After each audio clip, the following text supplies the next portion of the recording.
Friends பாருங்க, எல்லாம் plastic அரிசி சொன்னாங்க. நான் நம்பல, சும்மா ஏதோ சொல்றாங்கன்னு நினைச்சேன். இங்க பாருங்க, நான் இது ரொம்ப நேரமா இப்பதான் வந்தேன் வீட்டுக்கு, சாப்பிடலான்னு உட்காந்தேன்.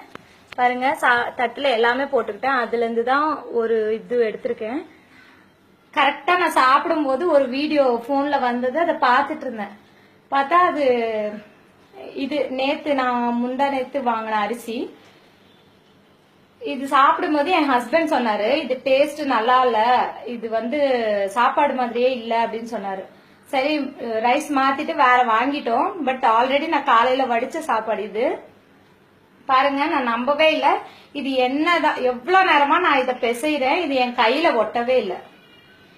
உண்மையான அரிசி இப்படி எல்லாம் இருக்காது.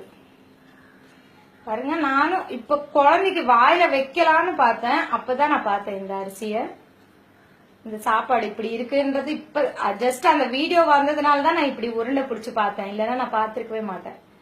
பாருங்க, பவுன்ஸ் ஆகுது பாத்தீங்களா? இத நான் கண்ணார பாக்கலன்னா நான் உண்மையிலே இதை நம்பி இருக்க மாட்டேன்.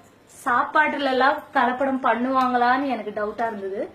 பாருங்க, பாத்தீங்களா? சோ அரிசி வாங்கின உடனே செக் பண்ணுங்க, ட்ரை பண்ணி பாருங்க.